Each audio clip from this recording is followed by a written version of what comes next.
तरी प्रस्तुत आता कोणी येईल तू वाहतून अधिक आणिक नाही म्हणून तुझं तरी तुझ्या काही लपवू नये.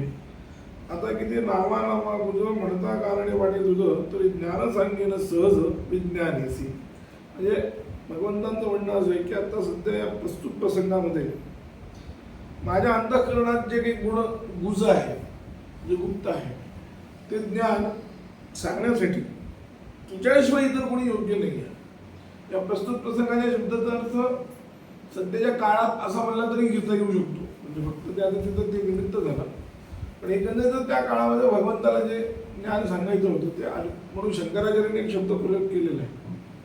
भाष्याच्या अगदी आरंभीला भगवद्गीतेचं जे भाष्य आहे त्याच्या सुरुवातीला जो प्रयोग केलाय तो असा केला की अर्जुन निमित्तीकृत हा एक शब्द प्रयोग. भगवंताला हे ज्ञान सांगायचंच होतं. तत्वज्ञान जे आहे हे प्रवृत्तीचं मार्गाचं आणि निवृत्ती मार्गाचं असं दोन्ही मार्गाचं तत्वज्ञान. धर्म हा दोन प्रकारचा, तर प्रवृत्ती धर्म आणि निवृत्ती धर्म. तर त्यात मरीची वगैरे हे जे लोक आहेत हे सगळे प्रवृत्ती मार्गाचे आणि वशिष्ठ वगैरे हे जे लोक आहेत ते सगळे निवृत्ती मार्गाचे लोक. तर या दोन्ही लोकांना जे असलेलं ज्ञान आहे ते ज्ञान सर्वसामान्यांपर्यंत पोहोचावं म्हणून, म्हणजे सर्वसामान्य हा शब्द प्रयोग आत्ताचा झाला. शंकराचार्य म्हणत नाही. शंकराचार्य किंवा आपली पूर्ण परंपरा जे आहे ते ज्ञान पात्र माणसाला मिळवा असं म्हणतात.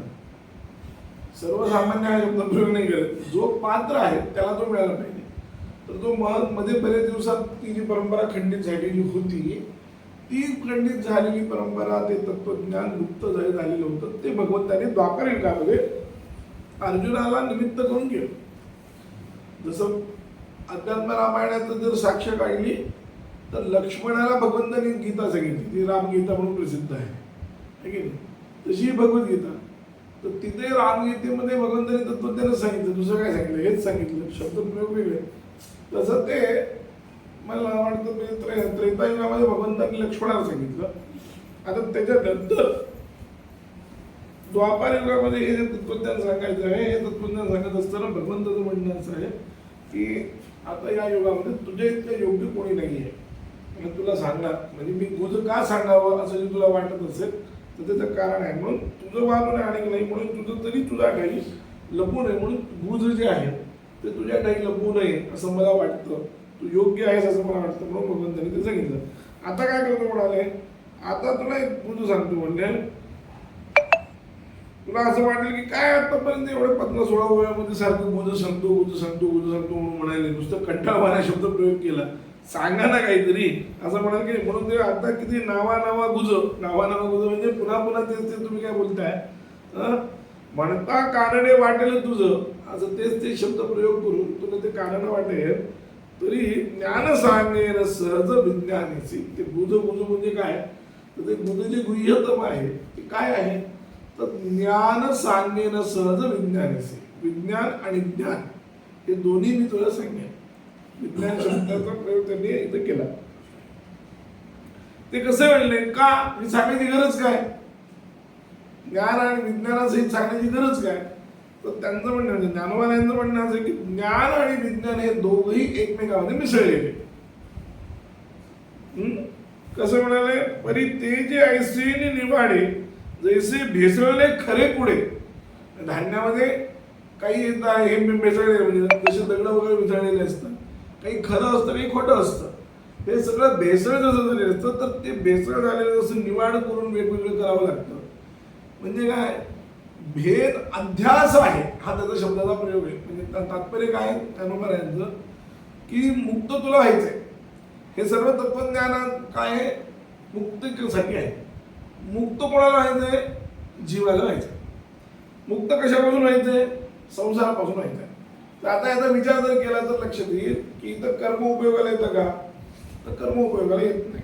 का, कारण मुक्तीसाठी तत्वज्ञानाशिवाय पर्याय नाही. आणि दुसरं महत्वाचं असं आहे की तिथं संसार खरा की खोटा हा प्रश्न निर्माण होईल. आपल्याला मुक्ती कशापासून पाहिजे याचा विचार केला तर संसारापासून हेच उत्तर त्याला प्राप्त आहे, दुसरं काही उत्तर नाही. जीवाला मुक्त व्हायचंय याचा अर्थ जीव बांधलेला आहे की नाही. आपण मुक्ती हा शब्द प्रयोग वापरतो. मुक्ती हा शब्द वापर मोक्ष मुक्ती वगैरे याचा अर्थ काय मोक्ष पाहिजे मुक्ती पाहिजे म्हणजे काय झालं याचा तुम्ही मानलेले आहात कुठेतरी अडकलेले आहात बंधन आहे तुम्हाला मग जे खरं बंधन असतं ते निवृत्त होईल का नाही होणार जे खरं आहे ते निवृत्त होणार नाही याचा अर्थ ते ज्या अर्थी ज्ञानाने निवृत्त होतं त्या अर्थी ते मिथ्या आहे म्हणून संसार मिथ्या ठरतो हे लक्षात ठेवा संसार मिथ्या ठरण्याची ही एक प्रक्रिया आहे आणि म्हणून शंकराचार्यांनी पण म्हटलं की सत्यानते मिथुनी कृत्य अहमिदम अवेदमिते नैसर्गिक लोक व्यवहार ब्रह्मसूत्र वाच्याच्या आरंभी त्यांचे म्हणाले की माणसाचा जो व्यवहार आहे लोकव्यवहार म्हणजे लोकांमध्ये चालणारा जो व्यवहार आहे मग तो व्यवहार दोन्ही तिन्ही प्रकारचा आहे व्यवहार शब्दाचे अनेक अर्थ संस्कृतमध्ये एक ज्ञानजनक शब्द प्रयोग म्हणजे व्यवहार दुसरा व्यवहार शब्दाचा अर्थ आहे अभिज्ञा नुसतं संज्ञा देणं संज्ञा म्हणजे पण व्यवहार आहे त्याच्यानंतर अभिज्ञा आहे अभिमदन आहे त्याच्यानंतर हानादी हा पण व्यवहार आहे हानादी म्हणजे जे आपण घेतो देतो वगैरे हा पण व्यवहार आहे हे सगळे व्यवहार आपण कुठलेही जे करतो त्यातला कुठलाही व्यवहार शब्दाचा अर्थ घ्या म्हणजे ज्ञानजनक शब्द प्रयोग व्यवहार घ्या किंवा हानादी व्यवहार घ्या काही घ्या तर हे सगळे व्यवहार जे आहेत हे सगळे व्यवहार हे आचार्यांचं म्हणणं असं आहे की सत्य आणि अनृत खरं आणि खोटं या दोघांनी मिळून होत आणि हे खरं आहे निव्वळ खऱ्या अवस्थेत व्यवहार होत नाही म्हणजे शुद्ध ब्रह्म ज्यावेळेस असेल त्या अवस्थेत व्यवहार होणार नाही निव्वळ माया तरी व्यवहार होत नाही निव्वळ म्हणजे नुसती मायाच आहे तर खोटं पण काही करू शकत नाही भ्रष्टाचार करणाऱ्या लोकांचं तुम्ही बघा तर ते सगळं भ्रष्टाचार करत नाही आणि सगळं खरं करत नाही ते काही खरं नाही खोटं करून भ्रष्टाचार करावा लागतो खऱ्याच्या आधाराने त्यांना भ्रष्टाचार करावा लागतो की म्हणजे भ्रष्टाचार जरी करायचा जर झाला तरी निव्वळ तसं करता येत नाही तर खऱ्याचा आधार घ्यावा लागतो खऱ्याचा आधार हेच आहे म्हणून अध्यासो भेदाग्रहेण व्याप्त भागवतीकारांचं असं म्हणणं आहे की जो अध्यास आहे तो भेदाच्या आग्रहाने व्याप्त आहे भेदाचा आग्रह म्हणजे हे खरं आहे आणि हे खोटं आहे हे न कळत नाही आपल्याला या दोघांचा जो भेद आहे त्याचा ग्रह म्हणजे ज्ञान आपल्याला होत नाही म्हणून तो अग्रह होतो म्हणून जिथं जिथं अशी स्थिती असते खरं आणि खोटं आपल्याला कळत नाही त्यातलं एक खरं एक खोटे तिथं तिथं सगळीकडे आपली फसवणूक होते तिथं व्यवहारामध्ये जिथं अभ्यास तेच म्हणून ज्ञान आणि विज्ञान यातला विज्ञान शब्दाचा अर्थ जो आहे तो वृत्तीविशिष्ट ज्ञान म्हणा किंवा प्रपंच ज्ञान म्हणा काय म्हणायचे अर्थ एकच आहे कारण बरोबर नाही आणि नुसतं ज्ञान म्हणजे काय चैतन्य निव्वळ ज्ञान जर म्हटलं तर ते फक्त चैतन्य आपण ज्याला ज्ञान ज्ञान ज्ञान म्हणतो मला ज्ञान झालं मला कळतं मला समजलं हे शब्द प्रयोग आपण करतो हे घट आहे असं ज्ञान होतं नंतर घट मला समजलं असं ज्ञान होतं हे दोन ज्ञान आहेत वेदांतानुसार हा घट आहे पहिलं ज्ञान आणि नंतर मी घटाला पाहतो किंवा मी घटाला जाणतो हे दुसरं ज्ञान पहिलं ज्ञान जे आहे ते ज्ञानाचं प्रत्यक्ष होतं पहिलं ज्ञान पहिला जो आकार आहे अयन घट हा आणि दुसरं जे आहे त्या विषयाचं प्रत्यक्ष होतं घटमहन ज्ञान असं हे दोन ज्ञान आहेत हे दोन्ही प्रत्यक्ष ज्ञानाचं ज्ञान होतं आपल्याला पहिल्यांदा अयन घटामध्ये काय आणि विषयाचं प्रत्यक्ष होतं तर हे दोन्ही ज्ञान आहेत की नाही ह्या दोन्ही ज्ञानांना आपल्याला वृत्ती निघावी लागते वृत्तीशिवाय हे दोन्ही ज्ञान होत नाही अयन घटा असं ज्ञानही होत नाही आणि घटमहन जाणावी असं ज्ञान होत नाही याचा प्रत्यक्ष हेच अनुमान उपमान सगळीकडेच लागतं कुठे शब्द जरी ऐकलं तरी श्रोत्रजन्य वृत्ती तयार होते म्हणजे कुठलंही आपल्याला आत्मव्यवहाराचं ज्ञान करायचं असेल तर त्या ज्ञानासाठी आपल्याला वृत्तीची आवश्यकता आहे वृत्ती आली म्हणजे मग सगळं बाकीचा पसार आला वृत्ती कोणा कशाची अंतःकरणाची अंतःकरण नुसतं येऊन उपयोग आहे का नाही म्हणजे अंतःकरणाची वृत्ती पाहिजे असेल अंतःकरणाची तरी वृत्ती असते नाही तर अविद्येची तरी वृत्ती असते दोन्ही काय स्वप्नामध्ये इंद्रिय नसतं ना तिथं तिथं वृत्ती कशाची तयार होते अविद्येची वृत्ती तयार होते आणि एरवी कोणाची वृत्ती असते अंतःकरणाची वृत्ती असते पण ते नुसतं होत नाही ना, इंद्रिय पाहिजे, इंद्रियांचा आणि विषयाचा संयोग पाहिजे, हे सगळं बसायला घेऊन बसावं लागतं. म्हणून हे काय झालं, यात खरं कोण आहे, यात ना अंतःकरण खरं आहे, ना त्याचा परिणाम खरा आहे, ना तो दिसणारा विषय खरा आहे, ना या दोघांचा संयोग खरा आहे.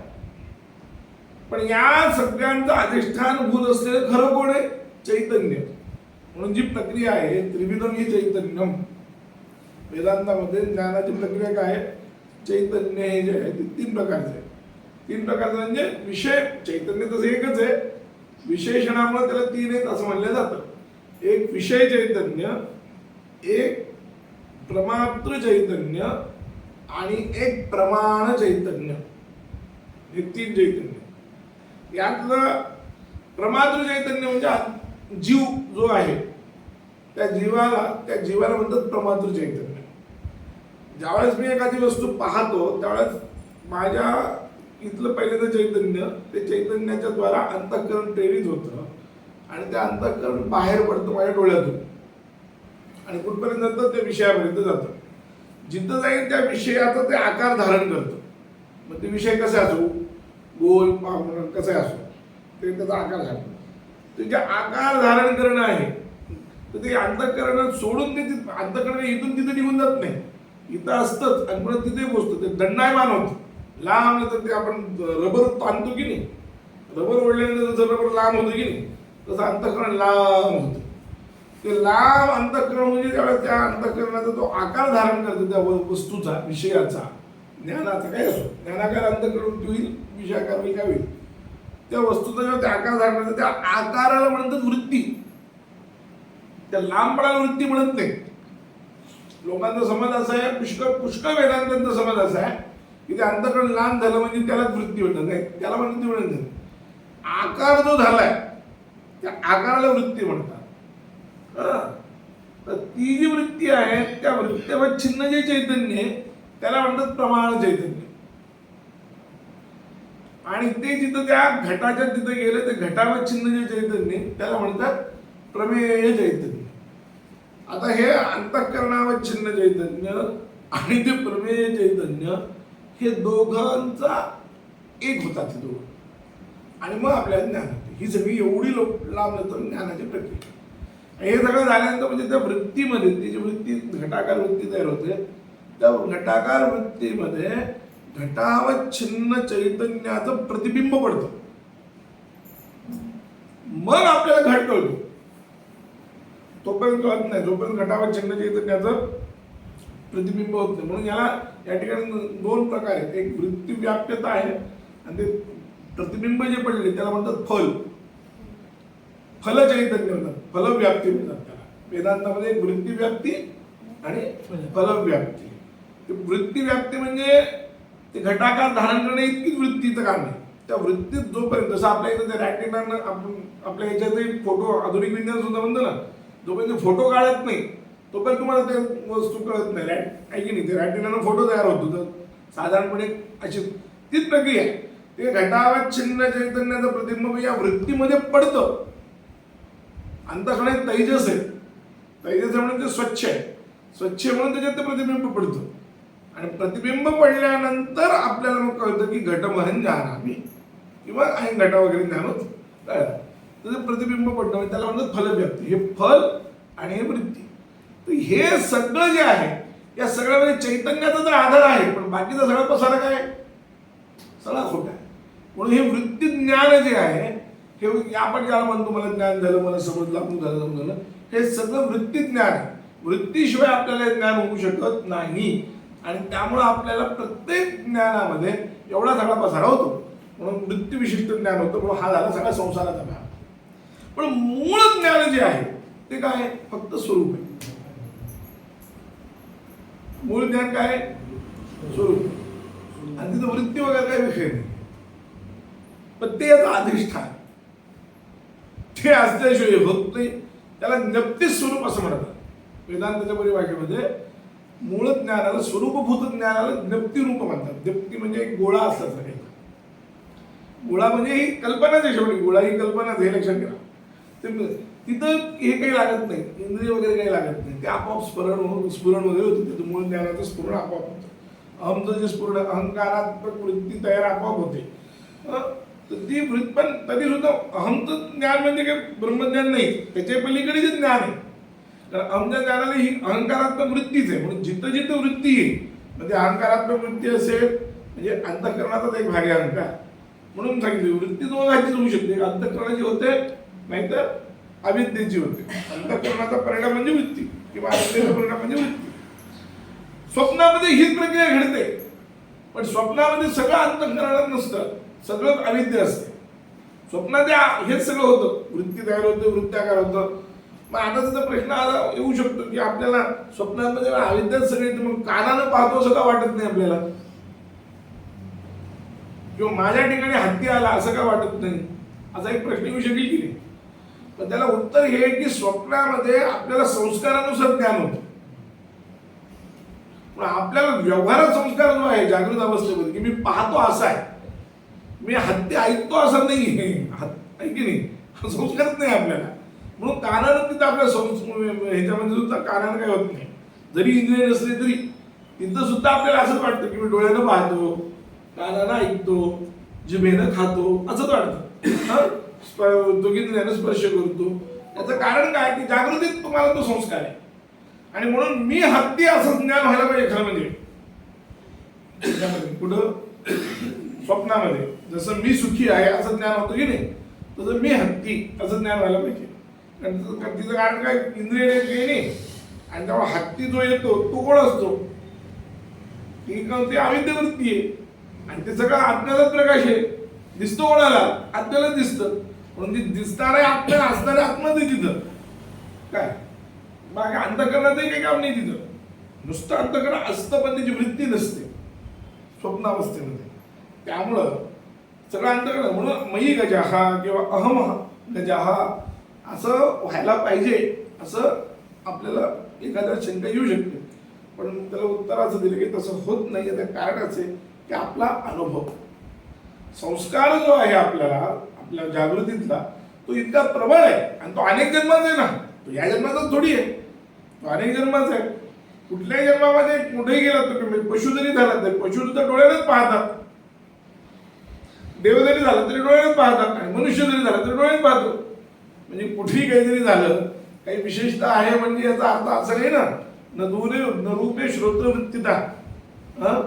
कोणत्याही अवस्थेमध्ये कोणत्याही म्हणून याच्यामध्ये कानानं तुम्हाला ते रूप दिसत नाही.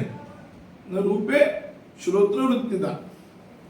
खूप एखाद्या ठिकाणी चमत्कार आहे म्हणून काय झालं, चमत्कार जरी असला तरी तो सुद्धा आपल्या संस्काराला धरूनच असतो.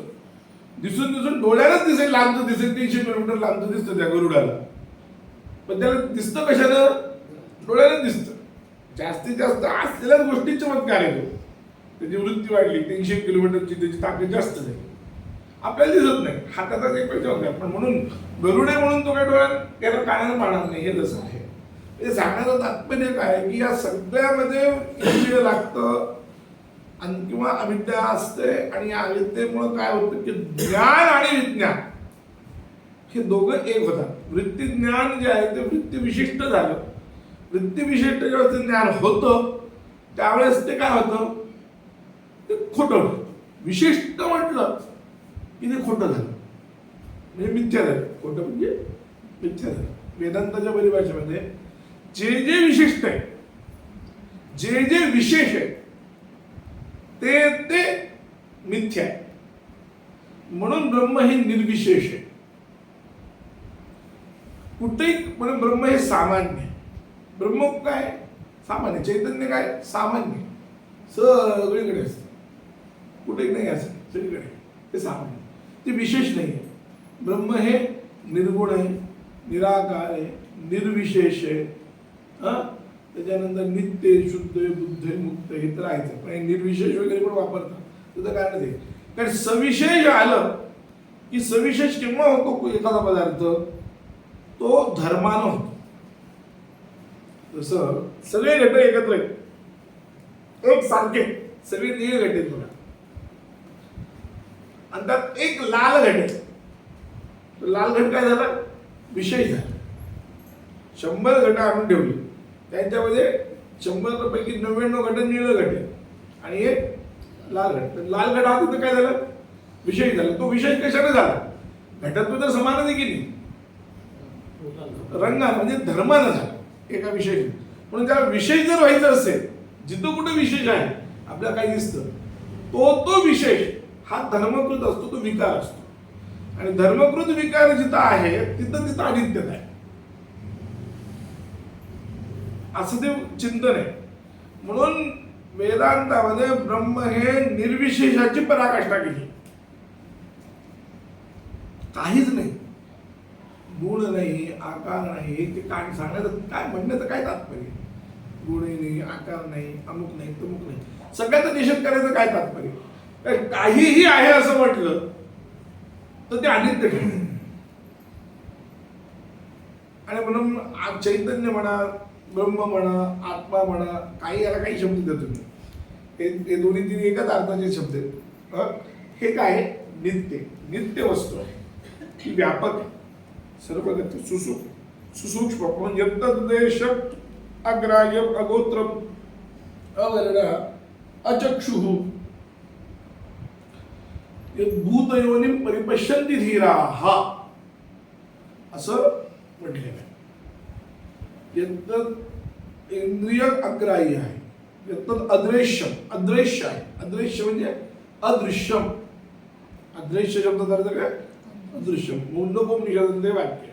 ब्रह्म काय आहे म्हणाले, यत तत्, यत म्हणजे जे ब्रह्म, तत् म्हणजे ते अदृश्यम. अदृश्य या शब्दाचा अर्थ ज्ञानेंद्रिय अग्राह्यता सांगितली.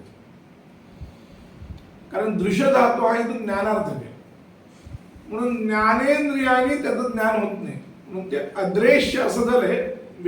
वेदामध्ये ते द्रू न होता द्रे झाले. वेदाचं वाक्य ना तेव्हा अदृश्यम नाही, अदृश्यम. अदृश्यमचा अर्थ अदृश्यम.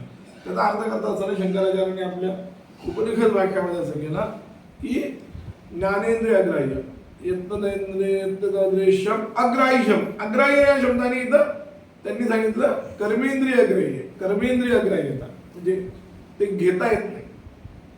ब्रह्म घेता येत नाही, टाकता येत नाही. हानो मानादी वर्जित आहे, त्याचा स्वीकार करता येत नाही तुम्हाला.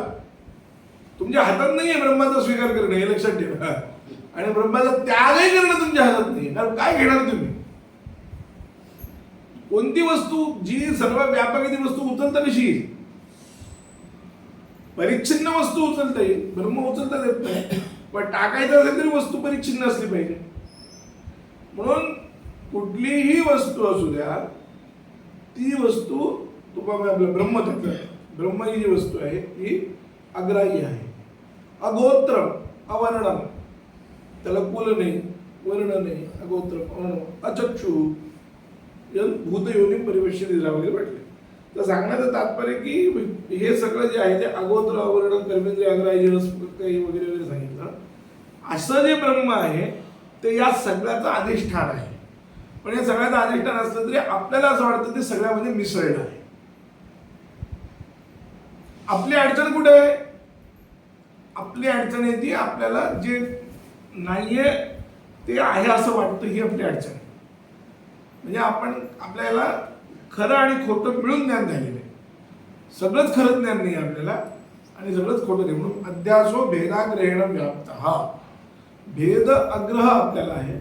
भेदाचं ज्ञान नाही आपल्याला, खऱ्या खोट्याचं ज्ञान नाही. ते ज्ञान कोणीतरी साधकाला जर सांगायचं आपल्याला, म्हणजे अर्जुनाची ती स्थिती ना, अर्जुन निमित्त कृत्य म्हणून भगवंताने सांगितलं. म्हणून भगवंत म्हणतात की ही स्थिती आहे तुझी. म्हणून म्हणता कारणे वाढे तुझं ती ज्ञान सांगण्याचं विज्ञानाशी काय म्हणतात ते, जैसे भेसळले खरे पुढे, खरं आणि खोटं हे जसं भेसळलं, मग कावेरी पाणी पारखून या, ते जसं आपल्याला ते पारखून काढावं लागतं, तसं यातलं खरं काय आणि खोटं काय सांगितलं. याचा अर्थ अन्वय आणि व्यतिरेकाने मी ज्ञान सांगितलं, हा त्याचा अर्थ आहे. या ओवीचा जो वरवर पाद अर्थ काय आहे, वरवर पाद फार साधा अर्थ आहे. कोणता की मग काडी जे फाडो पाडे, म्हणजे ते काढायचे आपल्याला, इकडून तिकडून निवडून काढायचे, हा अर्थ. पारख होऊन या. पण याचा दुसरा अर्थ हा आहे की जसं तुम्ही ते निवडत असताना दोन पद्धत आहे.